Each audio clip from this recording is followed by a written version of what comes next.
नमस्कार, हामी देखापट्टि विशेषमा छौँ। देखापट्टि विशेषमा यहाँलाई स्वागत छ। सत्तारूढ पार्टी नेपाल कम्युनिस्ट पार्टी सत्तामा पनि छ, सडकमा पनि छ। पुस 5 गते मन्त्री परिषदको सिफारिसमा राष्ट्रपतिबाट संसद विघटन भएसँगै यसको विरोधमा नेपाल कम्युनिस्ट पार्टी नेकपा दाहाल समूह आन्दोलनरत छ। नेपाली कङ्ग्रेस पनि आन्दोलन प्रमुख प्रतिपक्षी दल र अर्को प्रतिपक्षी दल जसपा पनि आन्दोलन नै गरिरहेको छ। सर्वोच्च अदालतमा यसबारे बहस जारी छ। अदालतको निर्णय पर्खाइएको विषय बनिरहेको छ। तर संविधान जारी भइसकेपछि संयुक्त रूपमा दलहरूले प्रतिबद्धता गरेको एउटा महत्त्वपूर्ण विषय थियो। अब आम हडताल, बन्द, चक्काजाम नगर्ने। यसले मुलुकको अर्थतन्त्र लथालिङ्ग अवस्थामा पुग्यो। जनजीवन अस्तव्यस्त भयो। राजनीतिक एजेन्डाहरू समाधान भए। अब मुलुकलाई सुशासन कायम गर्दै विकासको गतिमा अगाडि बढाउने भन्ने विषयमा दलहरूले साझा प्रतिबद्धता गरेका थिए। तर संवैधानिक आयोगहरूमा जथाभावी नियुक्त गरेको भन्दै आज नेकपाको प्रचण्ड समूहको नेकपाले देशभर आम हडताल गरेको छ। आम हडतालको क्रममा कैयन सवारी साधनमाथि आगजनी भएको छ। केही ठाउँमा सञ्चारकर्मी पनि कुटिएका छन् भने जनजीवन प्रभावित भएको छ। नेपाल उद्योग वाणिज्य सङ्घले दलहरूलाई आफ्नै प्रतिबद्धता स्मरण गराएको छ र भर्खरै तङ्ग्रिएको अर्थतन्त्रमा बाधा पुग्ने गरी बन्द हडताल गर्नु हुँदैन, मजदुरहरूलाई गरी खान देऊ भनेर वक्तव्य निकालेको छ भने बन्द हडताल कुनै पनि हालतमा स्वीकार्य हुने छैन, जुनसुकै पार्टीको जुनसुकै एजेन्डाका लागि भनेर सर्वत्र आलोचना पनि भइराखेको छ। यसको प्रभाव कस्तो पर्यो? बन्द हडताल आजको आवश्यकता हो वा होइन? यो राजनीतिक लडाई हो वा नेकपाको भागबण्डाका लागि जनताले सडकमा हिँड्ने अधिकारबाट पनि वञ्चित हुनु परेको हो? हामी यिनै समसामयिक विषयमा केन्द्रित रहेर आज देखापट्टि विशेषमा कुराकानी गर्नेछौँ। नेपाली कङ्ग्रेसका युवा नेता गुरुराज घिमिरे हामीले हाम्रो स्टुडियोमा निम्ति आएका छौँ। यहाँलाई स्वागत छ। हजुर, धन्यवाद। कतिको गाह्रो गरेर आइपुग्नु भयो? होइन, अब खासै गाह्रो भएन। अब बन्द र हडताल भनिएको छ। बन्दकर्ताहरू पनि देखिन्छन्, तर अब सवारी पनि छिटफुट चलेकै छन्। आंशिक प्रभाव हो भनेर भन्न सकिन्छ। यसलाई 100% प्रभाव अथवा पूर्ण प्रभाव चाहिँ देखिँदैन। तर मुख्य बजारका सडकहरूमा चाहिँ दुई पाङ्ग्रे सवारी त प्रशस्तै छन्। यतातिर अनामनगरबाट यता प्रवेश गरेपछि यो मुख्य सहरमा चाहिँ 4 पाङ्ग्रे सवारीहरू पनि चलेको देखियो। तर यो चाहिँ बन्दले चाहिँ जनजीवन चाहिँ प्रभावित भएको छ। यहाँले एउटा महत्त्वपूर्ण सङ्केत के गर्नुभयो भने पूर्ण रूपमा बन्द पनि छैन, बन्दकर्ता सडकमा छन् भनेर। नेकपाको असन्तुष्ट नेकपाका दाहाल र नेपाल लगायतका सबै शीर्ष नेताहरू सडकमा यो बन्द हडतालको नेतृत्व गरिराख्नु भएको छ। त्यसका बावजुद मानिसहरूमा डर कम भएको हो कि अवज्ञा गर्ने आँट आएको हो नेपालीहरूलाई?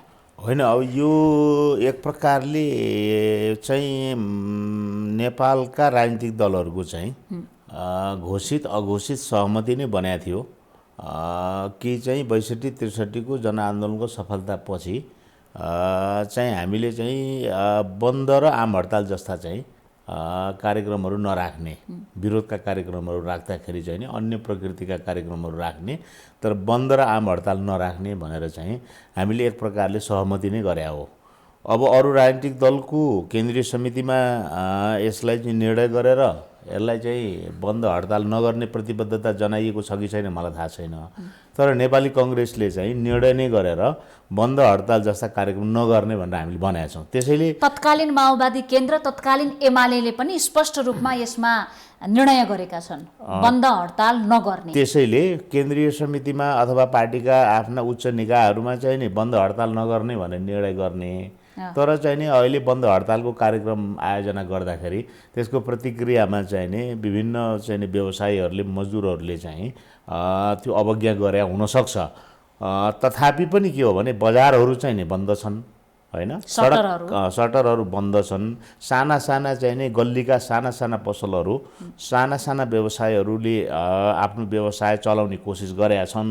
तर ठुल्ठुला व्यवसायहरूले चाहिँ नि यसलाई यो बन्द र हडतालमा चाहिँ नि जोखिम लिन नचाहेको देखिन्छ। त्यसैले समग्रमा हेर्दाखेरि बन्दको प्रभाव देखिन्छ र बन्दलाई अवज्ञा गरेको पनि देखिन्छ कि सँगसँगै। यसलाई चाहिँ यसरी ल्याउँ जस्तो लाग्छ मलाई। अब बन्दमा एउटा चर्चामा कुरा के छ भने नेकपा दाहाल नेपाल समूहले बन्द गर्यो, देशभर आन्दोलन छ, बन्द आम हडताल छ। नेकपाका दुवै अध्यक्ष प्रचण्ड आफ्नो गाडी चढेर बन्दको निरीक्षण गर्न जानुभएको छ। जुन आम हडतालमा सवारी साधन निषेध गरिएको छ, हिँड्न मात्रै पाइने भनेर भनेको छ। सर्वसाधारणका ट्याक्सी, ट्रक, मोटरसाइकलमा आगजनी गरिएको छ। सञ्चारकर्मीलाई पनि एक दुई ठाउँमा कुटपिट भएका घटना छन्। अनि अर्का अध्यक्ष माधव कुमार नेपाल स्कुटर चढेर निरीक्षण गर्न जानुभएको छ। बन्दको अवज्ञा दुवै अध्यक्षबाट भएको हो यस अर्थमा? अब हेर्नुहोस्, यो राजनीतिक नेतृत्वमा चाहिँ नि बडप्पन देखिन्छ। हेर्नुहोस् कति बडप्पन हो, बडप्पनको पनि जुनसुकै राजनीतिक दलको नेतृत्वमा पनि बडप्पन देखिन्छ। एउटा घोषणा गर्ने होइन, एउटा चाहिँ निर्णय गर्ने र आम जनतालाई आह्वान गर्ने र जनतालाई नगर भन्ने आफै गर्ने होइन। जसो आम हडताल त हामीले पनि गऱ्यौँ नि, हाम्रो आज जीवनै त्यसैमा बित्न लागिसक्यो भनेपछि हामीले आम हडताल आह्वान गर्दाखेरि चाहिँ नि जे कुरालाई हामीले चाहिँ रोक लगायौँ, एक प्रकारले प्रतिबन्ध लगायौँ एक दिनका लागि, त्यो काम हामीले गरेनौँ कि। जसो उहाँहरूले चाहिँ अवलोकन गर्दाखेरि पनि त पैदलै गर्न सक्नुहुन्थ्यो दुवै नेताले, अझै हिँड्न नसक्ने अवस्था त छैन, अशक्त भइसक्नु भएको त छैन उहाँहरू होइन। उहाँहरूले चाहिँ नि पैदलै हिँडेर पनि त गर्न सक्नुहुन्थ्यो। अब हामीले चाहिँ अवज्ञा पनि गरेनौँ हामीले, किनभने दुईवटा नेकपाको घटकका बारे के अरे का बिचमा चाहिँ नि द्वन्द्व चलिराखेको छ। सरकारमा हुनुहुन्छ, सडकमा हुनुहुन्छ होइन, सत्तारूढ दल विभाजित भएको छ। हामीले चाहिँ नि सवारी चलाएर अवज्ञा गरेनौँ, अवलोकन चाहिँ गऱ्यौँ। मैले बिहानभरि अवलोकनै गरेँ, मैले झन्डै कांग्रेस भएर पनि हिँडेर प्रचण्ड अवज्ञा आन्दोलनको निर्देशन दिने व्यक्ति भएर गाडी चढेर अवलोकन मैले करिब 4-5 किलोमिटर हिँडेर भक्तपुरमा मैले चाहिँ नि कौशलटार भन्दा उता पूर्व बालकोट यता गट्ठागरको एरियामा मैले अवलोकन गरेँ पैदल हिँडेर होइन।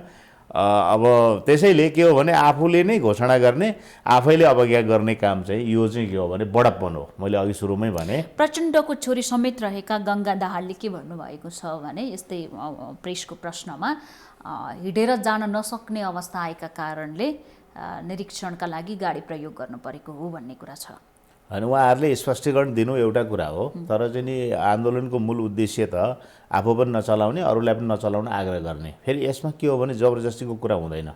कसैले चलाउन चाह्यो भने यो त स्वैच्छिक कुरा हो नि होइन। नेकपाको दुई घटकमध्ये एउटा घटक आन्दोलनमा छ, एउटा घटक सरकारमा छ। सरकार पक्षका मानिसहरूलाई यो बन्द बेकार हो भन्ने लागेको छ। पोखरामा भयो अवज्ञा आन्दोलन आएको छ, अवज्ञा भनेर चाहिँ सरकारी पक्षले गर्ला अथवा स्वतन्त्र चाहिँ समुदायले पनि, आम नागरिकले पनि, जनमानसले पनि यो बन्द चाहिँ बेकारको भन्ने लाग्ला कसैलाई चाहिँ होइन यो हेरौँ न त यिनीहरूको लडाइँ हेरौँ भन्ने पनि लाग्दो हो।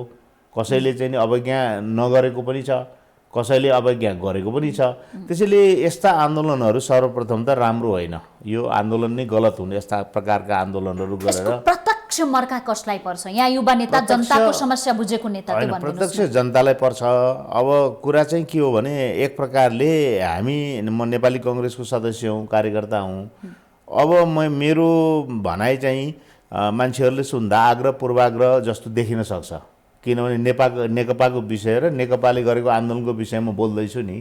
मलाई के लागेको छ भने दुईटा समूहमा विभाजित भएको नेकपा हिजो सत्तारूढ हुँदाखेरि नै के हो भने निर्वाचन अगाडि हामीले भनेको चाहिँ आग्रह जुन जनताबाट त्यो स्वीकार्य भएन होइन। नेकपालाई मत नदिनुहोस्, हामीलाई दिनुहोस् भनेको थियो नि त हामीले। नेकपालाई मत दिँदा देश पनि राम्रो चल्दैन, उहाँहरूले देश र जनताको भलो हुने काम पनि गर्न सक्नुहुन्न हामीले भनेको थियौँ नि त। त्यसैले अहिले भद्रगोल भइराख्दाखेरि चाहिँ दुईवटा समूहमा बाँडिएर भद्रगोल अझै बढोस् भन्ने लाग्दो हो नि त मलाई होइन। दुईवटा समूहमा बाँडिएर निर्वाचनमा मेहनत नगरिकन कांग्रेसलाई भोट आओस् भनेर होइन, मेहनत त हामीले गर्नै पर्छ। हेर्नुहोस्, त्यसरी अपेक्षा गऱ्यौँ भने हामी पनि चाहिँ त्यही ड्याङका मुला हुन्छौँ होइन। त्यसैले हामीले मेहनत गर्नै पर्छ, जनताको विश्वास जित्नै पर्छ। तर एउटा फरक राजनीतिक दलको कार्यकर्तालाई त लाग्दो हो नि त।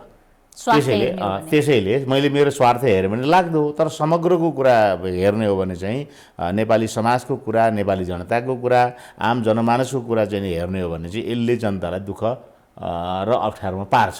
त्यसो भएको हुनाले आन्दोलन गर्दाखेरि चाहिँ भरसक बन्द जस्तो कार्यक्रम चाहिँ नगर्दा राम्रो, किनभने हामीले सैद्धान्तिक रूपबाट सहमति एकअर्काका बिचमा पनि जनाइसकेका छौँ होइन।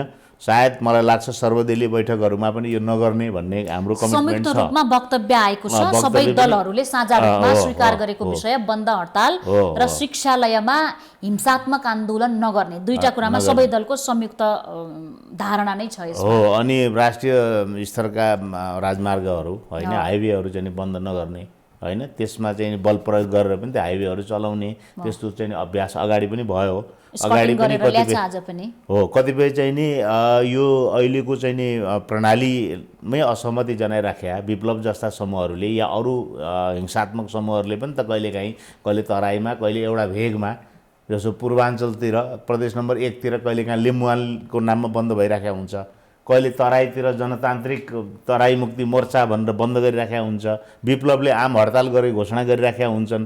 भनेपछि त्यो बेलामा पनि त सरकारले हाइवे खोलाउनलाई त बल प्रयोग गर्छ, कतै कतै त्यसको प्रभाव देखिन्छ। कहीँ रुख ढालेर, कहीँ चाहिँ बाटो अवरोध ढुङ्गा राखेर इँटा राखेर गरिराखेका हुन्छ। भनेपछि कुरा के हो भने समग्रमा जे कुराका प्रति हामी प्रतिबद्धता व्यक्त गर्छौँ नि, नेपालका राजनीतिक दलहरूको समस्या चाहिँ के हो भने त्यसलाई पालना गर्दैनौँ कि होइन। आफै आन्दोलन आह्वान गर्छौँ, आफै गाडी चढेर हिँड्छौँ होइन, आफै जनतालाई 5 वर्ष राम्रो सुशासन दिन्छौँ भन्छौँ, आफै विभाजित हुन्छौँ, सरकारमा पनि बस्छौँ, सडकमा पनि जान्छौँ, एकले अर्कालाई गाली गलौज गर्छौँ, गालीको भाषा पनि एकदम निम्न स्तरको भाषा प्रयोग गर्छौँ, सामान्य शिष्टाचारलाई पनि बिर्सिएर हामी चाहिँ गाली गलौजमा उत्रन्छौँ। भनेपछि यो राम्रो कुरा होइन। यसले चाहिँ राजनीतिक दलहरूको कद बढाएको छैन, प्रतिष्ठा बढाएको छैन, उचाइ बढाएको छैन। शीर्ष नेताको मुलुकलाई नेतृत्व गरेका नेताहरूको भाषण सुन्दा यहाँ युवा नेता भएको कारणले के लाग्छ, कतिपय ठाउँमा शेरबहादुर देउबाको बोली बुझ्दिँदैन भनेर व्यङ्ग्य गरेको देख्छु। विगतमा पनि सुशील कोइराला प्रधानमन्त्री हुँदा उहाँको जिब्रो अल्झिन्थ्यो, सानो आवाज थियो, त्यो सुन्दाखेरि धेरैले जिस्काउँथ्यो। तर अहिले सशक्त स्वर भएका प्रचण्ड, केपी शर्मा ओली, माधव नेपाल, झलनाथ, जसको स्वर अलि ठुलो छ, बोल मान्नुहुन्छ नि, उहाँहरूको त्यो मुखारा बिन्दुबाट आएको भाषण चाहिँ जनताको एजेन्डा हो त? त्यसले त जनतालाई त उत्प्रेरणा पो दिन सक्नुपर्छ त। नेताको बोली भने त एक प्रकारले तपाईँको चाहिँ सबैभन्दा मुख्य कुरा हो। मानव जीवन जस्तो चाहिँ र पशुहरूको जीवनमा एउटा मूलभूत अन्तर के छ भने मान्छे बाचाल छ, मान्छेले आफ्नो कुरा चाहिँ नि, आफ्नो मनोभावना चाहिँ अर्को मान्छेलाई चाहिँ नि चाहिँ सेयर गर्न सक्छ होइन, अर्को मान्छेलाई बुझाउन सक्छ। एक प्रकारले अमुक जस्तै हो पशु भने चाहिँ, कराउँछ पशु होइन, चिच्याउँछ, त्यो एउटादेखि बाहेक उसको भाषा छैन के पशुको, साँच्चै भन्नुहुन्छ निरीह छ भाषामा। भाषामा होइन, भाषामा चाहिँ ऊ मान्छेको काँटमा आउँदैन, मान्छेसँग तुलना हुँदैन, मान्छेको त भाषा छ नि। त्यसैले भाषाले नै समाजलाई कता डोर्याउने भन्ने कुरा चाहिँ तय गर्छ। भाषाले नै आफ्ना चाहिँ गतिविधिहरूलाई चाहिँ कसरी अगाडि बढाइराखेको छ भन्ने कुरा निश्चित गर्छ भाषाले नै। त्यसैले बोल्दाखेरि प्रधानमन्त्रीले होस्, सत्तारूढ दलको अध्यक्षले होस्, अथवा प्रमुख प्रतिपक्षी दलको सभापतिले होस्, अथवा मुलुकका अग्रणी जसलाई समाजले आफ्नो अगुवा ठानेको छ, अगुवा भनेको अभिभावक हो, अभिभावकले द्वन्द्वको भाषा बोल्यो, अभिभावकले चाहिँ नि झगडाको भाषा बोल्यो, अभिभावकले आक्रोशको भाषा बोल्यो भने त्यसले समाजमा सकारात्मक चाहिँ प्रभाव चाहिँ त्यसले छाड्न सक्दैन के। त्यसैले समस्या के भयो भने सबैभन्दा संयमित हुनुपर्ने मान्छे सबभन्दा उग्र भइराखेका छन्। सत्तारूढ भने के हो त? जिम्मा हो नि त, जनताले विश्वास गरेर जिम्मा दिया हो।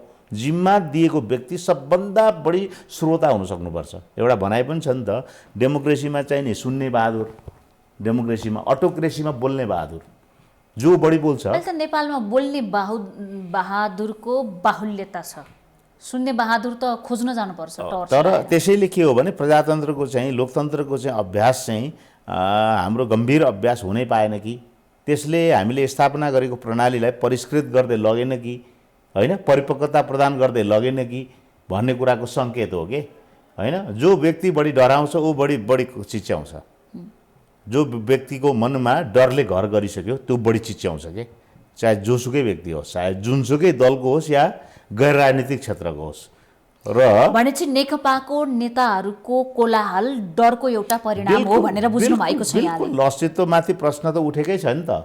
प्रधानमन्त्रीजीले संविधानले देखाएको बाटो चाहिँ नि छोडेर संसद विघटन गर्नुभयो। राजनीतिक निर्णय भनिराख्नु भएको छ। राजनीतिक निर्णय भन्नुभएको छ उहाँले। भनेपछि संविधान सम्मत छैन भन्ने अभिव्यक्ति बुझिन्छ त्यहाँ। संविधान सम्मत छैन भन्ने उहाँलाई लाग्छ। के अरे उहाँले भनेकै अभिव्यक्तिबाटै चाहिँ अदालतमा उहाँले दिएको जवाफबाटै त्यो प्रश्न हुन्छ कि राजनीतिक निर्णय भनिरहनु राजनीतिक निर्णय उहाँले जब भन्दै हुनुहुन्छ त्यो कुरा विगतका चाहिँ सर्वोच्चमा परेका मुद्दाहरू, संसद विघटनका विरुद्धमा परेका मुद्दाहरू र सर्वोच्चले गरेको फैसलाले त्यसलाई काटिसकेका छ होइन। न्याय चाहिँ निरूपणको दायराभित्रै पर्छ भन्ने अदालतले भनिसकेका छ। तथापि उहाँले अभिव्यक्ति दिँदाखेरि देशभरि घुमेर दिइराख्नु भएको छ। उहाँका पक्षका नेताहरूले दिइराखेका छन्, उहाँका पक्षका वकिलहरूको चाहिँ अहिले जिरह त्यहाँ छ।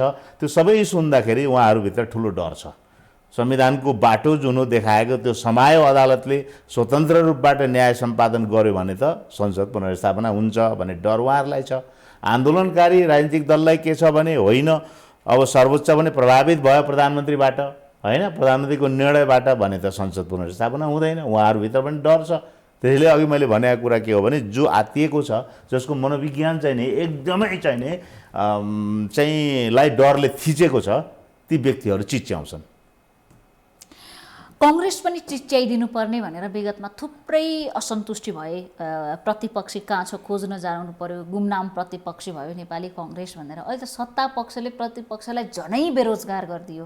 सदनमा पनि सत्तापक्ष, सडकमा पनि सत्तापक्ष। कङ्ग्रेस पुनः नबोल्ने हेर्ने दर्शक बनिसक्यो हो। होइन, वास्तवमा त्यो आरोप हामीलाई छ। हेर्नुहोस्, विगतको 74 सालको संसदीय निर्वाचनपछि मुख्य प्रतिपक्षीको जुन भूमिका हामीले सदनभित्र र बाहिर निर्वाह गर्ने दौरानमा हामी आवश्यकताभन्दा चाहिँ कम सक्रिय भयौँ अथवा बढी हामी निष्क्रिय भयौँ। हाम्रो बोली सुनिएन, हाम्रो आवाज सुनिएन। हुँदा प्रधानमन्त्री स्वयंले पनि निम्छहरू भनिदिनु भयो हामीलाई होइन। नेपाली कङ्ग्रेस कहाँ छ भनिदिनु भयो प्रधानमन्त्री स्वयंले। प्रधानमन्त्री स्वयंलाई पनि हामी कम बोल्यौँ भन्ने लाग्यो, आलोचना गरिदिएन कि आलोचना भन्ने कम भयो भन्ने लाग्यो उहाँलाई। तर कुरा के होइन भने विगतको प्रतिपक्षी दलको भूमिका सँग जनता चाहिँ सन्तुष्ट थिएनन्। 48 पछि नै 1 महिनापछि चाहिँ मदन भण्डारीजी जीवितै हुनुहुन्थ्यो। कर्मचारी आन्दोलन सुरु भयो। त्यो बेलामा चाहिँ चाहे कर्मचारी आन्दोलनको कुरा होस्, चाहे दासढुङ्गाका सन्दर्भमा भएको आन्दोलनको कुरा होस्, अथवा टनकपुरका सन्दर्भमा भएको आन्दोलनको कुरा होस्, त्यो बेलामा चाहिँ आन्दोलनको एक प्रकारले बाढी नै उहाँहरूले चलाउनु भयो। बहुमतको सरकारले राम्ररी काम गर्नै पाएन त्यो बेलामा। तथापि चाहिँ अहिलेको विकासको पूर्वाधार जति बस्या छ त्यो सबै त्यही बेलाको योगदान हो।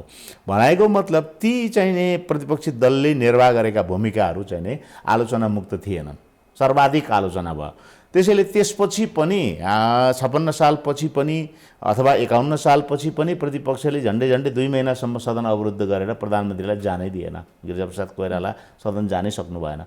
अनि हामीलाई के लाग्यो भने चाहिँ अब 64 पछि त हामी सबै मिलेर संविधान बनाउने कुरा थियो, पक्ष प्रतिपक्ष भन्ने कुरा नै थिएन। संसदको ठुलो पार्टी र दोस्रो ठुलो पार्टीकै नेतृत्वमा सरकार बन्या थियो। त्यसैले चाहिँ प्रतिपक्षमा भए पनि हामीले त्यो बाटो चाहिँ हिँड्नुपर्ने आवश्यकता थिएन, दरकारै थिएन होइन। सरकारको आलोचना गर्ने कुरा थियो, तर के हो भने सरकारको विरुद्धमा ठुला चाहिँ नि विरोध कार्यक्रम गर्नुपर्ने आवश्यकता थिएन त्यो बेला। यद्यपि छिटफुट भए, तर 74 पछि त हामीले एउटा प्रणालीलाई संस्थागत गऱ्यौँ, संविधान जारी गऱ्यौँ। त्यसलाई संस्थागत गर्ने दौरानमा आम निर्वाचन भयो, 3 तहका सरकार बने।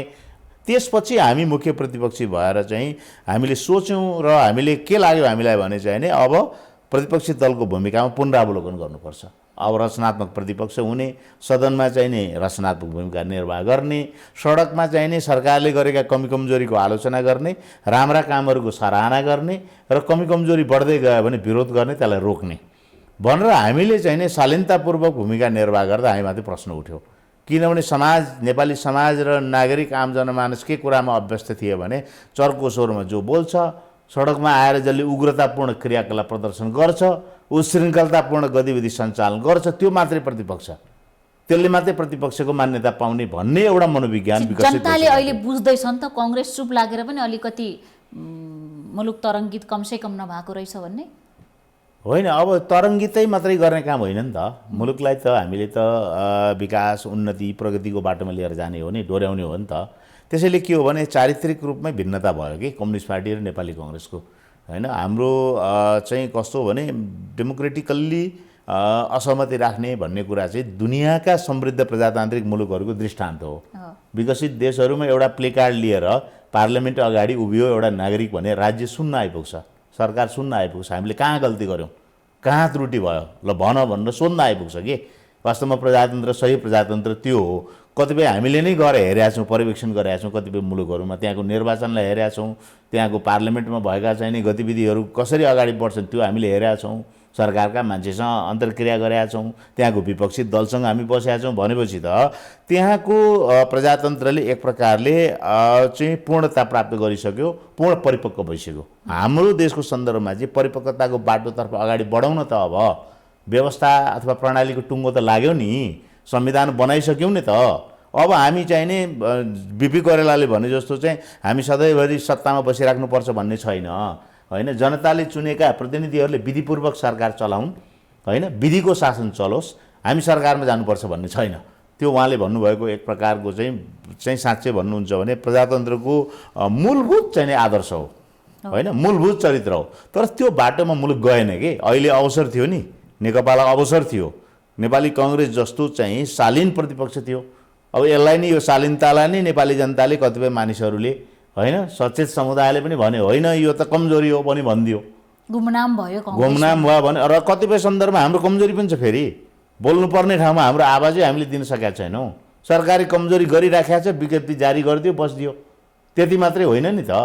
त्यो बेला त काङ्ग्रेसले चाहिँ मुख्य प्रतिपक्षी दलको धर्म निर्वाह गर्ने, सशक्त दबाब दिन नसकेका पनि कामहरू छन् भन्ने लाग्छ। हो, जनतालाई चित्त नबुझेको कुरा, सरकारका कामहरूमा जनतालाई चित्त बुझ्दैन, त्यसलाई चाहिँ नि मुखरित गर्ने काम मुख्य प्रतिपक्षी दलको अथवा प्रतिपक्षी दलको हो। त्यो काम हामीले गर्न सकेनौँ। प्रचण्डको एउटा अभिव्यक्ति, पछिल्लो अभिव्यक्ति के छ भने आगामी फागुन 6 गतेदेखि अब संयुक्त जनआन्दोलन हुँदैछ भने यो कङ्ग्रेस पनि जनआन्दोलनका लागि 6 गतेसँग तयार, 6 गते उहाँहरूसँग आन्दोलन गर्न तयार भएको हो, केही जानकारी छ? त्यो यस्तो छ कि उहाँहरूले चाहिँ उहाँहरूसँग अहिले तत्काल त्यस्तो मैले कुनै सम्भावना देख्दिनँ। किन देख्दिनँ भने नेकपा चाहिँ अहिले दुई खेमामा बाँडिएको छ। साँच्चै भन्ने हो भने केपी ओलीसँग पनि लेजिटिमेसी 100% लेजिटिमेसी उहाँसँग पनि देखिएन। 100% चाहिँ नै लेजिटिमेसी वैधानिकता के अरे प्रचण्डसँग पनि देखिएन। अब हामीले चाहिँ दुईटा नेकपा चाहिँ दुई खेमामा बाँडिएको नेकपा मध्येको एउटा घटकसँग, एउटा समूहसँग चाहिँ नि संयुक्त आन्दोलन गर्ने जनआन्दोलनको आवश्यकता छ त। त्यसो भए यहाँहरू त जनआन्दोलनमा पनि सक्रिय भूमिका खेल्नु भएको तत्कालीन समयमा व्यक्तिहरू हो। जनआन्दोलन नै भनेपछि त अलि भास्ट डेफिनेसन होला नि, जनआन्दोलन के भयो भने हुने भनेर। यो जनताको एजेन्डा होला त जनआन्दोलन?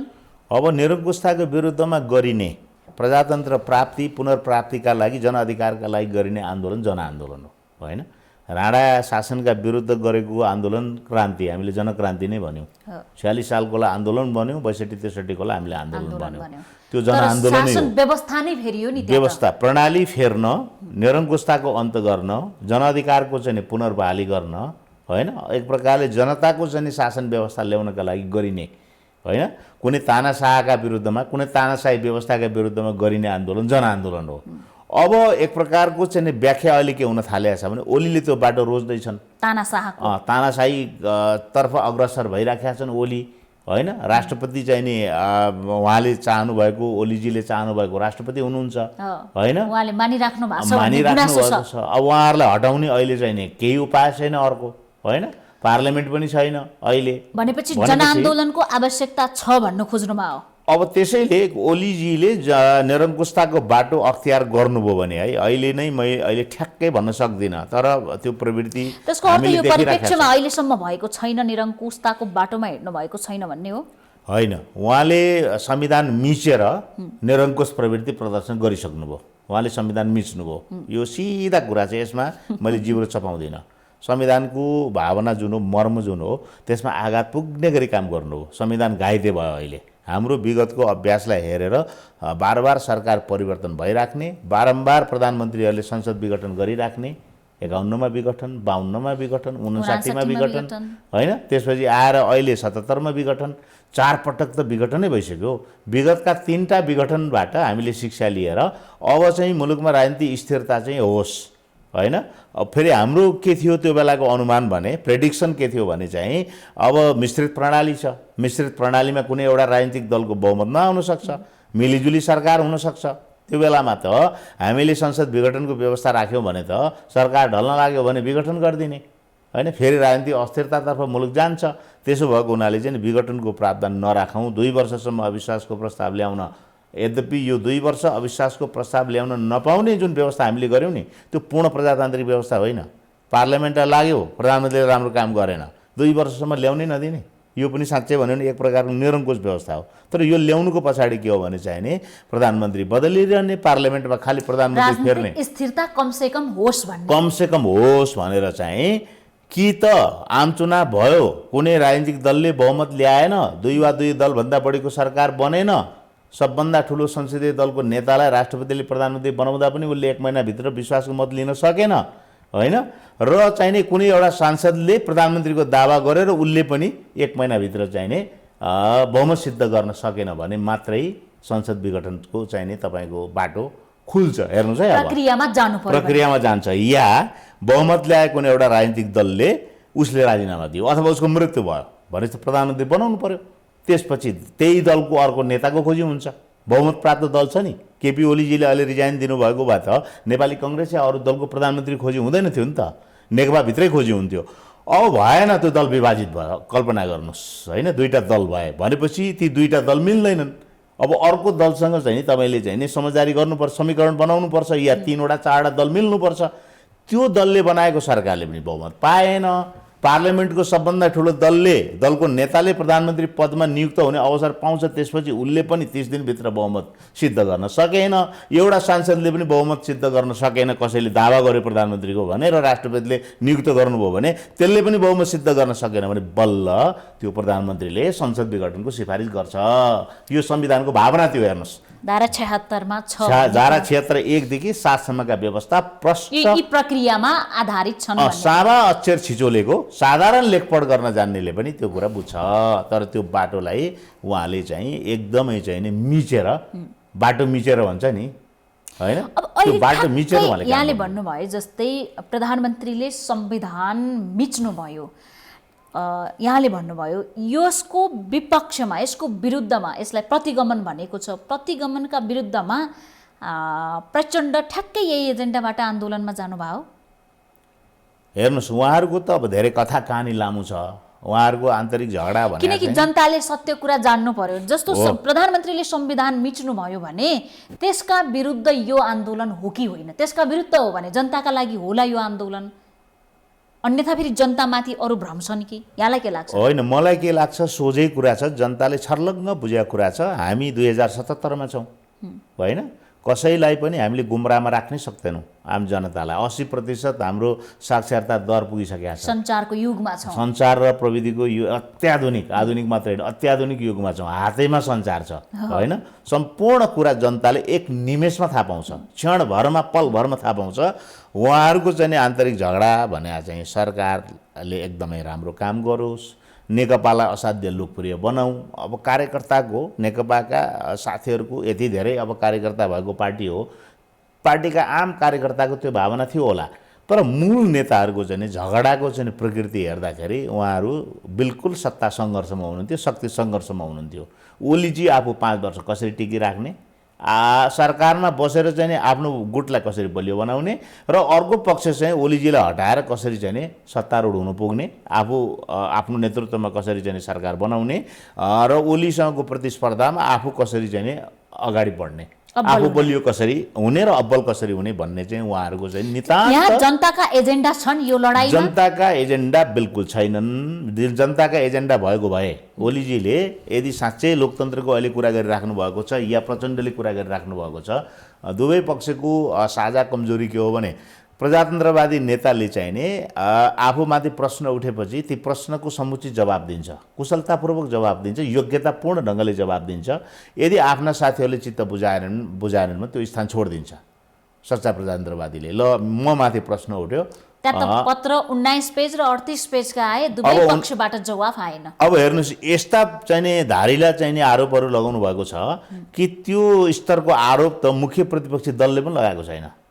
हामीले कल्पना नगरेका आरोपहरू लगाउनु भएको छ। अहिले जुन त्यसको सिलसिला अहिले चलिराखेको छ, होइन, व्यक्तिमा गएर प्रधानमन्त्री चाहिँ आलोचनामा उत्रिनु भएको छ। व्यक्ति सरकारबाट हटाएका मन्त्रीहरू पनि होइन जल्दा बल्दा युवाहरूको बारेमा पनि उहाँले भन्न थाल्नु भएको छ भनेपछि प्रचण्डजी माधवजीहरूले बोल्दाखेरि पनि त्योभन्दा फरक मैले केही पनि देख्दिनँ उहाँहरूको पनि त्योभन्दा कम छैन दुवैजना आज मैले उहाँको त्यो सडकमा उभिएर बोलेको अभिव्यक्ति पनि मैले सुने अघि लाइभ आइराखेको थियो एउटा टेलिभिजन च्यानलबाट भनेपछि चाहिँ यसबाट के देखिन्छ भने उहाँहरूको आपसी वैयक्तिक प्रतिस्पर्धा सत्ता सङ्घर्ष होइन सरकारमा को बढी बस्ने अथवा कसैलाई टिक्न नदिने आफ्नो गुटलाई सरकारमा बसेर कसरी बलियो बनाउने राज्यको साधन र स्रोत कसले बढी हडप्ने भन्दा उहाँहरूको चाहिँ नि जनतामुखी राष्ट्र केन्द्रित चाहिँ कुनै पनि एजेन्डा देखिएन।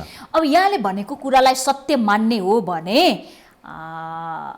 उहाँहरूको सत्ताको यो झगडामा सडक पनि कब्जा गर्न दिने जनताले आफ्नो दैनिकी छोडेर चटक्कै उहाँहरूका पछि 2 लाख पुर्याइदिनु पर्यो काउन्टर जवाफ दिनु छ उहाँलाई भनेर नेताहरूको पछाडि जान जरुरी छ त सुझबुझको जनताले यो नेकपाको झगडालाई चाहिँ कसरी बुझ्ने त होइन अब जनताले चाहिँ अब हामीले पनि आग्रह गर्ने हो जनतालाई विनम्रतापूर्वक चाहिँ नि आग्रह हामीले के गर्नुपर्छ अथवा जनताले के बुझिदिनुपर्छ भने कि राजनीतिक दलको आन्तरिक झगडाका कारण देशलाई बन्धक बनाउन पाइँदैन जनताले 5 वर्षका लागि चाहिँ नि सरकार चलाउने जिम्मा दिया हो 5 वर्ष बहुमत थामेर खान अथवा चलाउन चाहिँ नेकपाले सकेन एउटा घटक सडकमा आयो अर्को सरकारमा छ यो एउटा राजनीतिक दलको मात्रै कुरा होइन समग्रमा सैद्धान्तिक रूपमा चाहिने कुरा गर्ने हो भने कुनै पनि राजनीतिक दललाई मानौ नेपाली कङ्ग्रेसलाई 5 वर्षका लागि सत्ता चलाउन जनताले जिम्मा दिए नेपाली कङ्ग्रेसभित्र सत्ता सङ्घर्ष आपसी सङ्घर्ष चल्यो विगतमा यस्तो चलेको छ हाम्रो पार्टीभित्र पनि चलेको छ नि त यस्तो यो स्तरको थिएन होला यति गाली गलोज थिएन होला तर थोरै थोरै अभ्यास यस्तै प्रकारको अभ्यास हामीले पनि गरेका छौँ 50-51 सालतिर अहिले पनि छ होइन भनेपछि 59 मा नेकपाको झगडाले नदेखिएको मात्रै हो अब 59 मा हाम्रो पार्टी विभाजनै भएको छ नि त्यसैले समग्रमा सैद्धान्तिक रूपबाट जनताले चाहिँ राजनीतिक दललाई चाहिँ राम्ररी बुझेर प्रष्टसँग भनिदिनु पर्ने कुरा के हो भने हामीले हिजो हरेक सङ्घर्षमा साथ दियौँ हामीले राजनीतिक परिवर्तनका हरेक आन्दोलनमा राजनीतिक दलको आह्वानलाई हामीले स्वीकार गर्यौँ राजनीतिक दललाई शक्ति प्रदान गर्यौँ हामीले र त्यसको बदलामा हामीले सुशासन चाह्यौँ समाजमा शान्ति चाह्यौँ समाजको उन्नति र प्रगति चाह्यौँ हाम्रा सन्ततिहरूको सुरक्षित भविष्य चाह्यौँ तर राजनीतिक दलहरूले बदलामा चाहिँ नि फेरि तनाव दिए जनतालाई फेरि दुःख बाहेक फेरि अर्को चाहिँ नि द्वन्द्व बाहेक नयाँ नयाँ प्रकारका द्वन्द्वहरू चाहिँ नि सृजना गर्ने काम कहाँबाट भयो भन्दा राजनीतिक दलबाट भयो हेर्नुहोस् यो सैद्धान्तिक प्रश्नको निरूपण गर्ने एउटै बाटो के हो भने राजनीतिक दलहरूका आह्वानहरूलाई कतिपय आह्वानहरूलाई प्रधानमन्त्रीको पनि आह्वानलाई मैले प्रचण्ड र माधव नेपालको मात्रै होइन अरू राजनीतिक दलको पनि आह्वानलाई समग्र राजनीतिक दलकोमा कुरा गर्दैछु यदि मेरो दलबाट जनता सन्तुष्ट भएन नेपाली कङ्ग्रेसले सरकार चलाएको चाहिँ कुराबाट जनता सन्तुष्ट भएनन् भने मेरो दलको आह्वान किन मान्ने जनताले मान्नु हुँदैन र प्रधानमन्त्रीको आह्वान पनि मान्नु हुँदैन अरूको आह्वान पनि मान्नु हुँदैन जनताले प्रदर्शन गर्न सक्दैन भोलि जस्तो नागरिक आन्दोलन भनिया छ नि त अहिले नागरिक आन्दोलन भने चाहिँ दल विशेषको आन्दोलन होइन नागरिक आन्दोलनमा पनि प्रसङ्ग के जोड्न खोजे भने नागरिक आन्दोलन बारे नागरिक बेखबर भएर केही जान्ने सुन्ने व्यक्तिले चाहे नागरिक समाजका अगुवा नै किन नहुन् नागरिक आन्दोलनको सुरुवात गर्नु ठिक हो यस्तो हेर्नुहोस् नागरिक आन्दोलन भने चाहिँ यो डेमोक्रेसीमा दुईटा समूह चाहिँ स्थायी समूह हो दुईटा समूह डेमोक्रेसीको चाहिँ अङ्ग हो त नेपालको नागरिक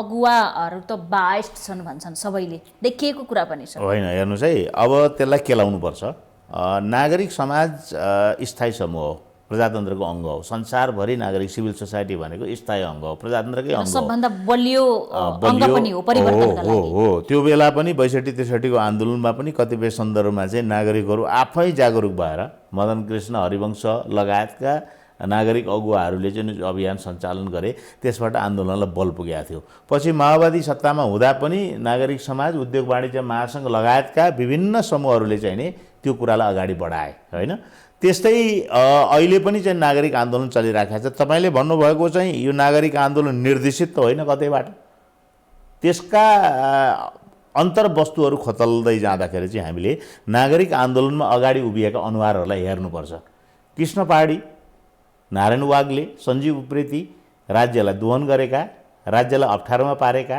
र चाहिँ देशी विदेशी चाहिँ नि फाइदा लिएर चाहिँ ठुलो अकुत सम्पत्ति कमाएका व्यक्तिमा पर्छन् पर्दैनन् जीवनशैली हेरौँ उनीहरूको आज कम्तीमा 46 साल यताको जीवनशैली हेर्दाखेरि एकजना प्रोफेसर सञ्जीव उप्रेती अहिले 3टा नाम अगाडि आएको हुनाले है अरू पनि धेरै बालबाटार आन्दोलनबाट तीनजना उदाउनु भएको छ नागरिक आन्दोलन हुनाले यद्यपि उहाँहरूको अगाडिदेखिकै विभिन्न आफ्नो क्षेत्रमा योगदान छ। अहिलेको प्रसङ्गमा जोडे के अहिलेको प्रसङ्गमा भन्दाखेरि त नारायण वाग्ले 24 घण्टा सडकमा देखिने व्यक्ति हो, पैदल यात्री हो, एक प्रकारले स्थायी पैदल यात्री हो। एकजना गेरु वस्त्र धारण गरेर आध्यात्मिक जस्तो लाग्छ तर एउटा समाजको के अरे सचेत मानवाधिकार कर्मी हो कृष्ण पहाडी। सञ्जीव उप्रेती चाहिँ चक घोटेर खाने भन्ने हाम्रो चलन थियो नि पुरानो, होइन, विद्यार्थी पढाएर खाने एउटा दिग्गज विद्वान साहित्यकार हो।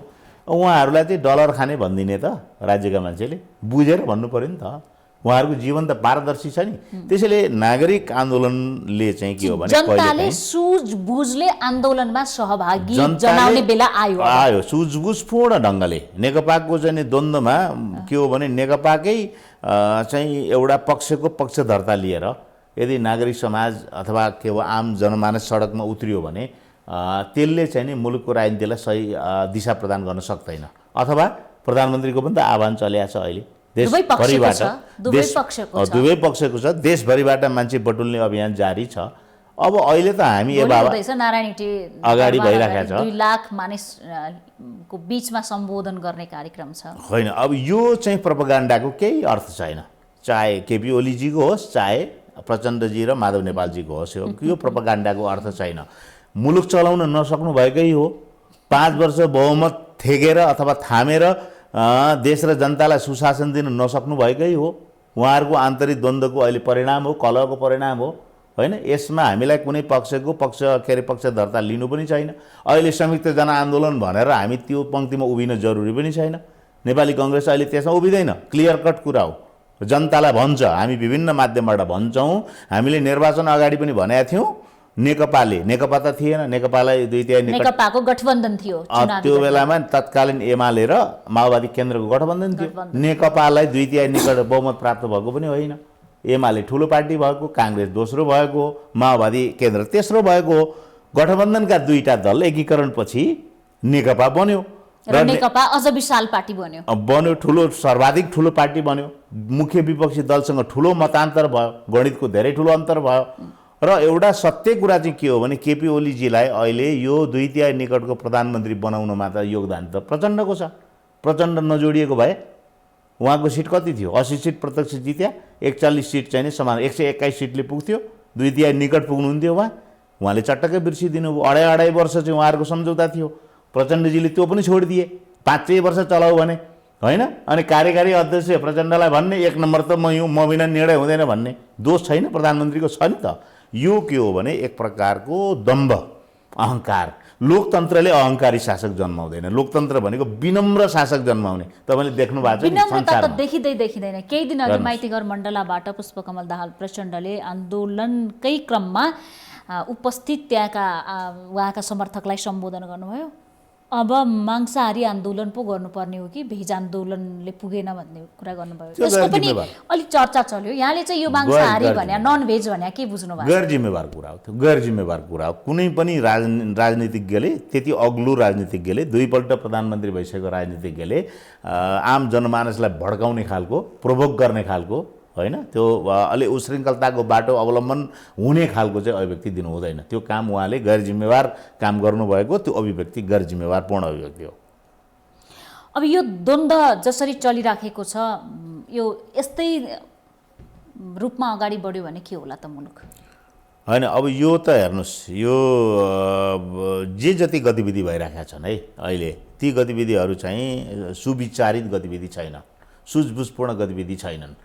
र उहाँहरूले कहिल्यै पनि गम्भीरतापूर्वक छलफल गर्नु भएन। किनभने अब सत्तारूढ दलको झगडा भने चाहिँ मुलुकै प्रभावित हुने झगडा हो। हिजो हाम्रो पार्टीमा झगडा हुँदा मुलुक प्रभावित भयो।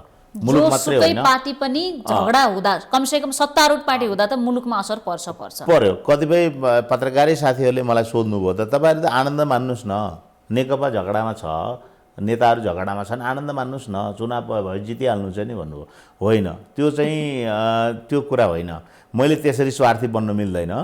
निर्वाचन त होला, जितौँला पनि, होइन। तर निर्वाचन जित्दाखेरि मैले आत्मविश्वासपूर्वक चाहिँ मैले के भन्न सक्नुपर्छ भने मेरै आफ्नै पौरखले जित्या, जनताको विश्वासले जित्या, जनताको विश्वास पाएर जित्या भन्न सक्ने कङ्ग्रेसभित्र गरिकन पनि पौरखीहरूलाई टिकट नदिने पनि चलन छ। अब जित्न त जित्ने, कुन कङ्ग्रेसीले जित्लान् भन्ने पनि चासोको साथ हेर्ने। किनभने अब पनि राम्रा व्यक्ति, चाहे कङ्ग्रेस जितोस्, चाहे जसपा जितोस्, चाहे नेकपा जितोस्, चाहे अर्को नयाँ पार्टी आओस्, होइन, राप्रपा नै जितोस्, तर आउने पार्टीको खास एजेन्डा र नेतृत्व क्षमता त हुनु पर्यो नि। बिल्कुल है। अब त्यसैले कुरा विगतमा पनि ध्यान दिएन, अब पनि ध्यान दिएन भने मुलुक त पछाडि धकेलिराखिन्छ। हेर्नुहोस् है, यो हिजोका चाहिँ विचार र हिजोका अवधारणाहरू आजका दर्शन हुन्। हिजोका विचार, हिजोको दर्शन के अरे अवधारणा चाहिँ आजको दर्शन हो। सिकेको हुनुपर्छ नेताहरूले। हजुर, हिजोको चालचलन र हिजोको व्यवहार चाहिँ आजको संस्कृति हो, होइन। राणा हामीले हटायौँ, पञ्चायत हामीले हटायौँ, त्यो कुरालाई हामीले निरन्तरता दिनु हुँदैन थियो नि त प्रजातन्त्र आएपछि 46 सालपछि। तर कतिपय सन्दर्भमा चाहिँ त्यही प्रवृत्तिको पुनरावृत्ति भयो, त्यही कुरा दोहोरियो। मैले भन्न खोजेको कुरा के भने लोकतन्त्रको त आफ्नो मान्यता छ, लोकतन्त्रको आफ्नो परम्परा हामीले हुर्काउनु पर्थ्यो, लोकतन्त्रले आफ्नो संस्कृति निर्माण गर्नु पर्थ्यो, होइन। त्यो 12 वर्षमा पनि कमजोरी भयो र कम्तीमा 63 पछि त राजतन्त्र नै हामीले फालिसकेपछि त जनतालाई हामीले चाहिँ नि विश्वास के दिलाएका थियौँ भने अब यो लडाइँ अन्तिम हो, यो आन्दोलन अन्तिम हो, अब यो प्रणाली चाहिँ हामीले चाहिँ टुङ्गो लगाएपछि देश विकासमा अगाडि बढ्ने हो, अब जनतालाई हामी दुःख दिँदैनौँ है। स्वयं आन्दोलनको नेतृत्वकर्ता नेताहरूले संसदको रोस्टरमा उभिएर राजनीतिक लडाई सकियो अब भनेर भाषण गर्नुभएको छ, होइन। राजनीतिक राजमार्ग तय भयो। अब उहाँहरू नै जो अहिले सडकमा हुनुहुन्छ, उहाँहरूले भन्नुभयो त्यहाँ उभिएर। मैले भन्न खोजेको कुरा के हो भने हामीले नयाँ परम्परा हुर्काउने, नयाँ संस्कृतिको निर्माण गर्ने, होइन, र वास्तवमा जनतालाई सर्वोपरि ठानिसकेपछि, मानिसकेपछि, जनतालाई जनार्दन भनिसकेपछि, शक्तिको स्रोत स्वीकार गरिसकेपछि कि त यसलाई पनि स्ट्राटेजी भन्नु पर्यो, रणनीति भन्नु पर्यो। रणनीति त भने होइन नि त उहाँहरूले। जे जति हाम्रो चाहिँ जुन सिद्धान्तमा हामी चाहिँ उभिएको भए पनि अब ती सबै कुराहरू इतिहासका विषय हुन्। अब हामी प्रजातान्त्रिक मूल्य मान्यता, लोकतान्त्रिक मूल्य मान्यता, सङ्घीय लोकतान्त्रिक गणतन्त्रमा हामी आइसक्यौँ, शान्तिको बाटोमा आइसक्यौँ। अब हामीले बृहत शान्ति सम्झौता मार्फत जुन कोरेको बाटो, हामीले संविधानले देखाएको बाटोमा हामी अग्रसर भइसक्यौँ। अब हाम्रो बिचमा कुनै पनि राजनीतिक लडाइँ छैन, झगडा छैन, हामी अगाडि बढ्यौँ भनेपछि त अब यस्तो प्रकारको जुन अहिले गतिविधि देखिराखेको छ नेपाली राजनीतिमा, यो चाहिँ राजनीतिक नेताको चाहिँ योग्यतामा यसले प्रश्न उठाएको छ। म आज तपाईँको यो के भन्छ देखापडी चाहिँ यो अनलाइन टिभी मार्फत म भन्न चाहन्छु, नेपाली समाजको समकालीन राजनीतिक नेतृत्व छ नि, पार्टी विशेषको एउटा पार्टी विशेषको मात्रै होइन, समग्र नेपाली समाजको राजनीतिक नेतृत्वले देश चलाउने योग्यतै राख्दैन। नेता ल्याएर मुलुक चलाउने जिम्मा बाहिरबाट ल्याएका व्यक्तिहरूलाई दिन नसकिने, भित्रकाले मुलुक चलाउन नसक्ने भएपछि यो मुलुक उहाँहरू असान्दर्भिक हो। उहाँहरूसँग देश चलाउने, देशलाई बुझ्ने क्षमता छैन। दुईचोटि प्रधानमन्त्री भए हुनुहोस्, पटक पटक मन्त्री भए हुनुहोस्, पार्टीका ठुल्ठुला ओहदामा भए नेता हुनुहोस्, बस्या नेता हुनुहोस्, नेता जब देशप्रति संवेदनशील छैन, यत्रो कोभिड महामारी भयो, तपाईँले देख्नुभयो नि, राजनीतिक दलहरू खास गरी नेताहरू, मुलुक चलाउने नेताहरू, जिम्मेदारीमा बसेका नेताहरू कति संवेदनशील भए, को संवेदनशील भए तपाईँले देख्नुभयो नि। कसले जनताको पक्षमा अडान लिदियो भनेपछि कुरा के हो भने जो जनताप्रति संवेदनशील छैन, जो राजनीतिक प्रणालीप्रति संवेदनशील छैन, जो संविधानप्रति संवेदनशील छैन, जो नयाँ पुस्ताप्रति संवेदनशील छैन, राजनीतिक दलको नेता भने त मुलुकको अभिभावक हो नि। यो देश राज्यको आवश्यकता त जनताले गरेर बनाएको राज्य चाहिँ कुनै उपहारमा चाहिँ नि नेतालाई प्राप्त भएको हो। यो राज्य भने जनताले आफ्नो आवश्यकताले जन्माएको प्राचीन संस्था हो राज्य भने। समाजमा उनको चाहिँ सुरक्षा भएन, खाद्य सुरक्षा भएन, ठुलो समूहले सानो समूहलाई दबायो। कबिला युग तपाईँले हेर्नुहुन्छ नि, कृषि पशुपालन र चाहिँ तपाईँको कृषि र पशुपालनको युग अगाडि बढिसकेपछि जनताका अगुवाहरूले, अग्रणी मान्छेहरूले चाहिँ नि सल्लाह गरे कि अब जनतालाई सुरक्षा भएन, खाद्य सुरक्षा पनि छैन, त्यसपछि चाहिँ नि जङ्गली चाहिँ नि हिंस्रक पशुबाट सुरक्षा पनि छैन, बलियो समूहबाट पनि सुरक्षा छैन। अब एउटा सर्टेन टेरिटोरीलाई हामी राज्य भनौँ, स्टेट भनौँ भने स्टेटको अवधारणा आयो। त्यसमा एउटा सम्झौता भयो, नागरिकहरूले चाहिँ केही सर्टेन आफूसँग भएको चिज दिने, मुद्राको आविष्कार भएको थिएन। आफूसँग जे उत्पादन छ त्यो राज्यलाई बुझाउने, राज्यले जनतालाई सुरक्षा प्रदान गर्ने। भनेपछि राज्य किन बनाएर छ त? नागरिकको सुरक्षाका लागि हो नि त। राज्य भनेको नेतालाई जनताले तिरेको करमा दोहन गर्न हो, त्यो ढलिमली गर्न हो, राज्य कोषमा ढलिमली गर्न हो, जताभावी गर्न पाइन्छ। तपाईँले देख्नुभएको छ नि अहिले यसपल्ट कति भएको छ त्यो हिसाब किताब होला भोलि। तर तपाईँले ल्याएको नयाँ प्रणालीको सुरुदेखि हेर्दै जाउँ न हामी ककलले कति दोहन गरेका छन्। संघीय लोकतान्त्रिक गणतन्त्र आइसकेपछि मात्रै हेरौँ 15 वर्षमा ल 15 वर्षमा ककलले कति दोहन गरेका छन् हामी हेरौँ न। त्यसो भएको हुनाले राज्यलाई दुरुपयोग गर्ने चाहिँ नि खराब पात्रहरूको हातमा देश पर्यो। समकालीन नेपाली यो राजनीतिमा सडकको लडाई पनि यही सत्ताका लागि सत्ता दोहन गर्न नसक्नुको पीडा र दोहन गरिराख्न पर्ने इच्छाका कारणले हो भन्दैछन्। यो मान्नुहुन्छ त्यसो भए? बिल्कुल हो। सत्ता प्राप्तिका निम्ति भएको राजनीतिक दलभित्रको अन्तरसङ्घर्षको परिणाम अहिलेको सबै अहिलेको घटनाक्रम हो। यो कुनै देश र जनतालाई चाहिँ अगाडि बढाउने स्वार्थले अभिप्रेरित भएर यो कुरा अगाडि आइरहेका छैन, यी गतिविधिहरू भइरहेका छैनन् र सम्पूर्ण रूपबाट राजनीतिक नेतृत्वको चाहिँ अयोग्यताको चाहिँ यो परिणाम हो। एउटा प्रश्न के पनि जोड्न खोज्यो भने संविधान जारी भयो, संविधानको निर्माणको क्रममा त दलका नेताहरूले जनतालाई के भनिराखे भने संविधान निर्माणको क्रममा छौँ, सबैले कम्प्रोमाइज गरौँ, सङ्क्रमणकालीन अवस्थामा छौँ, संविधान जारी भएपछि सबै कुरा ठिक हुन्छ भनेर ढाँटिराखे। संविधान पनि जारी भयो 72 सालमा, यो 77 सालमा छ। त्यसपछि अब विदेशमा गएका युवाहरू स्वदेश फर्किने वातावरण बन्छ भनेर धेरै नेताहरूले भाषण दिन थाल्नुभयो। नयाँ भाषण, मुलुकमा लगानी गर्छौँ, उद्योग धन्दा खुल्छन्, अब नेपालीका छोराछोरीले वैदेशिक रोजगारीमा जानु पर्दैन भनेर। यो बन्द हडताल, यो लडाई, यो सडकका आम सभाहरूले त्यो विदेशमा बसेर काम गरे मान्छे नेपाल फर्किन सक्ला त? सोचिरह होला त? या फर्केकाहरू यहाँ टिक्न सक्लान् त? हेर्नुहोस्, यो महाथिरले 1981मा चाहिँ मलेसियाको प्रधानमन्त्री भएपछि उनले 22 वर्ष मलेसिया सञ्चालन गरे, नेतृत्व दिए मलेसियालाई। उनले 22 वर्षपछि मलेसियालाई अर्को चाहिँ आफ्नो उत्तराधिकारीलाई जिम्मा लगाउँदाखेरि मलेसिया मध्यमा आएको राष्ट्रमा परिणत भइसकेको थियो। मलेसिया गरिब राष्ट्र हो नि, अलग दुनियाँ बनिसकेको थियो। म 2004मा पहिलोचोटि मलेसिया गएँ र 2018मा दोस्रो पल्ट गएँ। 2004मा मलेसिया जाँदा नेपालको पर क्यापिटा इन्कम चाहिँ नि $200 थियो, पुग नपुग अझै त्योभन्दा मुनि थियो। मलेसियाको $4000 थियो। 2018मा जाँदा 1000 हामीले तानतुन पुर्यायौँ नेपालको पर क्यापिटा इन्कम, तर मलेसियाको पर क्यापिटा इन्कम चाहिँ $22000 पुगिसकेको थियो। कति सय गुणा बढी बढेछ। अब हेर्नुहोस्, यो के कारण त भन्दा राजनीतिक नेतृत्वसँग चाहिँ कार्यसूची हुनुपर्छ के।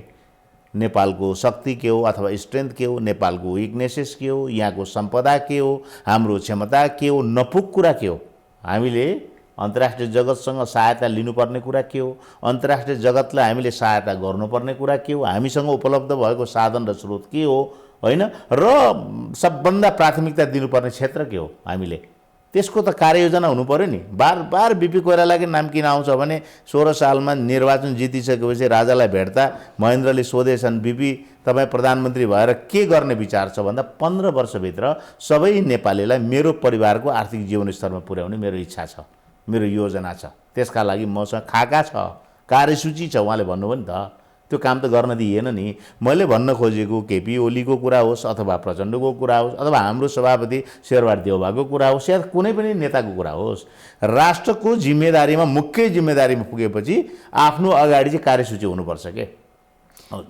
बिना नेताहरू दौडिराखेका छन् भन्न खोज्नु भयो। साउथ कोरियामा हेर्नुहोस्, 1959मा एकजना जर्नल शासनमा पुगे, पाक चुङ हे जर्नल थिए उनले एक प्रकारले कु गरे, बन्दुकको बलमा राज्य सत्तामा चाहिँ नि आधिपत्य चाहिँ नि कायम गरे।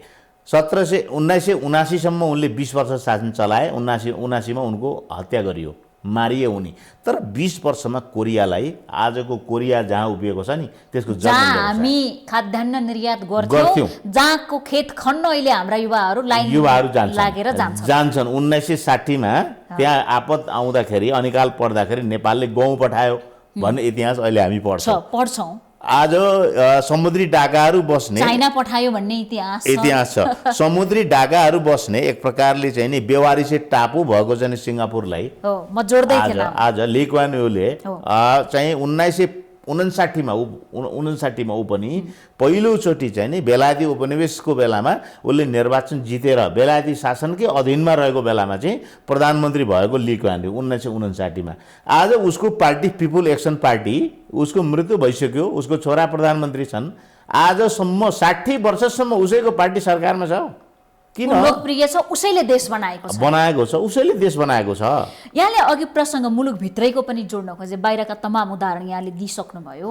बिपी कोइरालादेखि यो देशमा सर्वाधिक रुचाइएका नेताहरू बिपी कोइराला, कृष्ण प्रसाद भट्टराई, मनमोहन अधिकारी र अहिले केपी शर्मा ओलीसम्म कुरा गर्ने हो भने आफ्नो कार्यकालमा चर्चामा पनि आएका, तुलनात्मक रूपमा जनताले रुचाएका पनि, यसमा पनि कम ज्यादा होला आफ्नो ठाउँमा होला, तर कोही पनि नेता पुरा कार्यकाल गर्न नसक्ने, कुनै पनि नेता को पालामा मुलुकले विकास चाहिँ गति नलिने, भावनात्मक रूपमा उहाँहरू राम्रो ठहरिनु भयो, उहाँहरूसँग राम्रो भिजन पनि थियो, मैले भनिसकेँ धेरै बिपीमा थियो होला या मनमोहनमा थियो होला, ठिक छ। तर नटिक्ने कारण के हो त? जो पनि सिद्धिनु पर्ने, अब यो नियति भन्नु पर्यो होइन। अब नियतिमा विश्वास गर्नेले चाहिँ त्यतातिर लैजान्छन् कुरा। किशुनजी भएको भए नियति भनिदिनुहुन्थ्यो होइन। तर अब मैले अहिलेको सन्दर्भमा मैले भन्नुपर्दाखेरि चाहिँ कतिपय चाहिँ नि उहाँहरूकै कमजोरी पनि हो होइन। 17 सालमा चाहिँ नि राजा महेन्द्रले चाहिँ नि सैनिक कु गर्ने कुराका लागि राजा जिम्मेदार हो, राजा महेन्द्र जिम्मेदार हो, गलत काम गरे हो, अधिनायकवादी कदम हो, तानाशाहीपूर्ण कदम हो। तर सरकारमा जाने हाम्रो पार्टी र हाम्रो नेताहरू पनि कतिपय कुरामा जिम्मेदार होला नि त, केही न केही त पक्का होला नि त होइन। त्यस्तै चाहिँ त्यसपछिका 48 पछिका सरकारहरूले पुरा अवधि काम गर्न पाएनन्। 5 वर्ष चाहिँ नि उनीहरूले धेरै जसो सरकार पार्टी भित्रैबाट सङ्कटमा रहेछन्। कृष्ण प्रसाद भट्टराई पार्टीको सङ्कटका कारणले हट्नु परेछ। मनमोहन अधिकारीको अवस्था त्यही भइराख्दाखेरि माधव नेपाल, झलनाथ खनालको पालामा पनि एकले अर्कोलाई सरकारबाट हटाउने अनि सरकारमा जाने। बिल्कुल प्रतिपक्ष चाहिँदैन हो। त्यसो भए सरकारकै सत्तारूढ पार्टीले नै सरकार परिवर्तन गर्दो रहेछ। त्यसो भए नेपालमा बिल्कुल राजनीतिक असहिष्णुता र कुनै पनि राजनीतिक दलभित्रका नेताहरूले चाहिँ नि सहअस्तित्वलाई चाहिँ कहिले पनि स्वीकारै गरेनन्। डेमोक्रेसी भने, प्रजातन्त्र भनेको चाहिँ पारस्परिक सहअस्तित्व हो कि तपाईँ र म एउटै दलमा छौँ भने तपाईँको र मेरो दुवैको योगदानले दल आजको ठाउँमा उभिएको हुन्छ। विगतको लामो यात्रामा थोर बहुत हाम्रो 19-20 होला योगदान उस्तै हुन्छ होइन। व्यक्तिको आफ्नो क्षमता, उसको चाहिँ ऊभित्र भएको चाहिँ एक प्रकारको प्रतिबद्धता होइन, ऊभित्र भएको योग्यताका कारण 19-20 होला नभए योगदान हुन्छ। नेकपा अहिले यहाँ बन्नमा, यहाँ आइपुग्नमा केपी ओलीको चमत्कार मात्रै होइन, माधव नेपालको पनि छ। प्रचण्डले त गठबन्धन पछि समर्थन नगरे भए प्रधानमन्त्री बन्न सक्नुहुन्थ्यो केपी ओली, सिधा कुरा छ। हाम्रो सभापतिले त भन्नुभएको नि तपाईँ नै प्रधानमन्त्री बन्नुहोस्, तर उहाँमा त ठुलो कम्युनिस्ट पार्टी बनाउने, त्यसको अध्यक्ष हुने एउटा चाहिँ उद्देश्य उहाँको थियो होला नि त त्यो बेला प्रचण्डमा। नत्र कङ्ग्रेससँगको सहकार्यमा गरे भए अहिले चितवनसम्म मत माग्न जाँदा दुई नेता नङ्ग्रा मासु जस्तो देखिन थालेको थिए बाहिर होइन त। नङ्ग्रा मासु दुई पार्टीका हुन् तर बाफ्रे कस्तो एकता, कस्तो प्रेम। मैले हेर्नुहोस् है, विचित्रको कुरा छ, जब त्यो गठबन्धन भयो नि, गठबन्धन भएर एकले अर्काको प्रशंसा गर्न थाल्नुभयो, केपी ओली र प्रचण्डले एकअर्काको प्रशंसा गर्न थाल्नुभयो, त्यो बेला कतिपय रेकर्डमा खोज्दैछु कहाँ बोल्या रहेछु, एकले अर्कालाई गुरिल्ला भन्ने, एक प्रचण्डले केपीलाई पागल भन्या हो नि त त्यो बेला होइन। त्यो अतिशय घृणाको बेला थियो। अतिशय घृणाको एउटा अध्याय पुरा भएर अब अतिशय प्रेमको अध्याय सुरु भयो। हेर्नुहोस् आदरणीय दाजुभाइ दिदीबहिनीहरू, मैले भाषण गर्दा भने अब यो अतिशय घृणामा परिणत हुन्छ। निश्चित रूपबाट यो प्रेम घृणामा परिणत हुन्छ। मैले साँच्चै म जस्तो सानो मान्छेले भनेको कुरा पनि आज अतिशय घृणामा, एउटा अतिबाट अर्को अतिमा जानुभयो, एउटा झगडाबाट एकतामा जानुभयो गठबन्धन हुँदै, आज फेरि झगडामा जानुभएको छ कि। अब यही समसामयिक विषयमा अन्त्यमा यहाँलाई के जोड्न खोजेँ भने नेकपाकै असन्तुष्ट पक्षले पनि जो आन्दोलन छ, कतिपय नेताहरूले र समर्थक भातृ सङ्घ सङ्गठन या विज्ञहरूले, उहाँहरू समर्थकहरूले पनि एउटा कुरामा के जोड दिएको देखियो सामाजिक सञ्जालमा भने लडाइँको रूप हेरौँ तर बन्द हडताल नगरौँ भन्ने कुरा छ। यसमा धेरै पार्टीका नेताहरूले यही अभिव्यक्ति दिएका छन्, अधिकारकर्मीहरूले यही भनेका छन्। यहाँले यो भनिदिनुहोस् कि यहाँको व्यक्तिगत विचारमा र कङ्ग्रेसको विचारमा पनि बन्द हडताल कस्तो अवस्थामा स्वीकार्य होला नेपालीका लागि? यो चाहिँ अब घनघोर चाहिँ राजनीतिक सङ्कट उत्पन्न भयो भन्ने कुरा टुङ्गोमा पुगेपछि हेर्नुहोस् है, अब चाहिँ मानौँ दुनियाँका कतिपय मुलुकहरूका दृष्टान्ततिर म जान चाहन्न। जस्तो 17 सालमा राजाले कु गरे होइन, एउटा त्यो घटना भयो। त्यो चाहिँ साँच्चै भन्ने हो भने ठुलो सङ्कट थियो, राजनीतिक सङ्कट थियो, सबै नेतालाई जेल हाले। एक अर्को चाहिँ 59 मा राजा ज्ञानेन्द्रले सबै अधिकार आफ्नो हातमा लिए 61 साल माघ 19 गते चाहिँ उनले सबै नेताहरूलाई चाहिँ स्थान हद गरे, नजरबन्द गरे, सबै राजनीतिक दलका कार्यकर्तालाई थुने। त्यो दुईटा घटना चाहिँ साँच्चै भन्ने हो भने सम्पूर्ण शक्ति लगाएर सडकमा उत्रिने खालका चाहिँ नि घटनाहरू हुन्। अब केपी ओलीजीले संविधान विघटन गर्नुभयो, मतलब चाहिँ नि गलत बाटोतर्फ गएर संसद विघटन गर्नुभयो, अब निरङ्कुशताको बाटो अख्तियार गर्नुभयो, अदालतले पनि त्यही कुरालाई सदर गर्यो र चाहिँ निर्वाचन नहुने अवस्थातर्फ मुलुक गयो भने त्यसपछि चाहिँ हामीले सोच्नुपर्ने हुनसक्छ। हुनसक्छ अहिलेको परिप्रेक्ष्यमा बन्द हडताल भनेको हामीले प्रयोगै गर्न नहुने विकल्प हो। साँच्चै भन्ने हो भने हामी सरकारी चाहिँ अड्डामा पेन डाउन गर्न सक्छौँ, होइन, कलेज स्कुल लागिराखेका बेलामा कक्षा बहिष्कार गर्न सक्छौँ, 1-2 दिनका लागि चाहिँ नि हामी पठन पाठन बन्द गर्न सक्छौँ, होइन, कलाकारहरूले 1-2 दिनका लागि चाहिँ नि आफ्नो कलाकर्म रोक्न सक्छन्, साहित्यकारहरूले आफ्नो लेख्ने काम रोक्न सक्छन्। अनेक उपाय छन् नि। शान्ति के अरे माइतीघर मण्डलामा आएर चाहिँ नि हामी मौन रूपबाट चाहिँ नि 5 घन्टा धर्ना दिन सक्छौँ, घर घरमा कालो झन्डा राख्न सक्छौँ, ब्ल्याक आउट गर्न सक्छौँ, हामी आधा घन्टा चाहिँ 1 घन्टाका लागि। संविधान दिवसमा त हुन्छ ब्ल्याक आउट। हजुर, त्यही त भन्न खोजेको। मैले भन्न खोजेको कुरा के हो भने यो विरोधका अनेक विकल्पहरू छन्। समाजका अगुवा मानिसहरू चाहिँ 100वटा प्ले कार्ड बोकेर 100 जना मानिसहरू मात्रै, धेरै पर्दैन, बानेश्वरको सडकमा हामी उभिन सक्छौँ। अनि यो होइन र विरोधको कार्यक्रम जनतालाई चाहिँ नि दुःख दिने गरिकन हामीले कुनै पनि राजनीतिक दलले, म आफू रहेको राजनीतिक दलले पनि र अरू पनि अहिले झगडा गरिरहेका राजनीतिक दलहरूले पनि, र अर्को मूल कुरा त प्रधानमन्त्रीजीले चाहिँ उपदेश दिन बन्द गर्नुपर्छ। सरकारी टेलिभिजन आज मैले हेरिराखेको छु, पर्वतको कुस्मामा सब स्टेसन उद्घाटन छ। अब सायद उहाँले बोल्न सुरु गर्नुभएको थियो, म यता निस्केर आइहालेँ, र उहाँका पक्षका मान्छेहरू बोलिराखेका थिए। भरमार प्रचण्ड माधव नेपाललाई गाली गरिरहेका थिए। सरकारी कार्यक्रम छ, टेलिभिजनले प्रसारण गरिरहेका छ, सरकारी गाडीको लस्कर छ बाहिर, त्यहाँ चाहिँ ठुलो सभा छ। यो काम कृपया नगरौँ। हामी राज्यको मूल जिम्मेदारीमा भएको व्यक्ति त सुन्ने हो कि ध्यानपूर्वक, र कहाँ गल्ती गरेँ, म कहाँ सुधारौँ भन्ने हो विनम्रतापूर्वक। मैले अघि पनि भने नि, लोकतन्त्रले अहङ्कारी शासक जन्माउँदैन, दम्भी शासक जन्माउँदैन। यदि मुलुकमा दम्भी र अहङ्कारी मात्रै नेता भयो भन्ने पो चिन्ता छ त। बिल्कुल त्यो कुरा, अब त्यो युग अब हामीले अन्त गर्नुपर्छ। र आज म तपाईँलाई आग्रह पनि के गर्न चाहन्छु भने यसरी धेरै दिन उहाँहरू राज गर्न सक्नुहुन्न। कसैले पनि समकालीन पुस्ताको कुरा गर्दैछु, फेरि जो पावरमा छ उसको कुरा आइहाल्छ झलझली आँखा अगाडि। मानस पटलमा पनि जो प्रधानमन्त्री चाहिँ उसको आउने हो नि त, आउने भयो नि, भोलि जो भए पनि आउँछ। मैले भन्न खोजेको तर समग्रमा म के कुरा गर्दैछु भने अहिलेको जुन जेनेरेसन जुन छ, राजनीतिक दलहरूको नेतृत्व गरिराखेको, मुलुक चलाइराखेको जेनेरेसन जुन छ नि, उहाँहरूको चाहिँ नि मन परिचय अब धेरै दिन चल्दैन। जसरी चलाइराख्नु भएको छ नि, अब यो अन्तिम हो र निभ्ने बेलाको बत्ती हो। समयका लागि धेरै धेरै धन्यवाद। हस्, तपाईँलाई पनि धेरै धेरै धन्यवाद। हामी देखापट्टि विशेषमा थियौँ। समसामयिक विषयमा केन्द्रित रहेर नेपाली कङ्ग्रेसका नेता गुरुराज घिमिरेसँग कुराकानी गरिरहेका थियौँ। आज देशव्यापी रूपमा प्रचण्ड समूहको नेकपाले संसद विघटन सँगसँगै संवैधानिक आयोगहरूमा जथाभावी नियुक्त गरेको, पद बहाली गरेको भनेर आम हडतालको घोषणा गरेको छ। यसको आंशिक प्रभाव परेको छ र आज चर्चाको विषय बनेको छ स्वयं प्रचण्ड र माधव नेपाल सवारी साधनलाई प्रतिबन्धित गरेको बन्द हडतालमा सवारी साधन चढेर अनुगमन गर्न जानुभएको छ। सर्वत्र रूपमा राजनीतिक गलत कदमका विरोध गर्ने तर बन्द हडताल गर्ने कुराको विरोध भइराखेको अवस्थामा उद्योगी, व्यवसायी, मजदुरहरूले पनि कमसेकम बन्द हडताल नगरिदेऊ, गरी खान देऊ भनेर भनिराखेको अवस्थामा राजनीतिक लडाई सडकसम्म पुगेको छ र यो सडकसम्मको लडाई जनताका लागि हो वा नेताका लागि हो भन्ने अलमलमा स्वयं जनता पनि छन्। यसै विषयमा केन्द्रित रहेर आज हामीले उहाँसँग देखापट्टि विशेषमा कुराकानी गर्यौँ। देखापट्टि विशेषबाट आज हामी सबै बिदा चाहन्छौँ। भोलि नयाँ पात्रका साथ उपस्थित हुनेछौँ।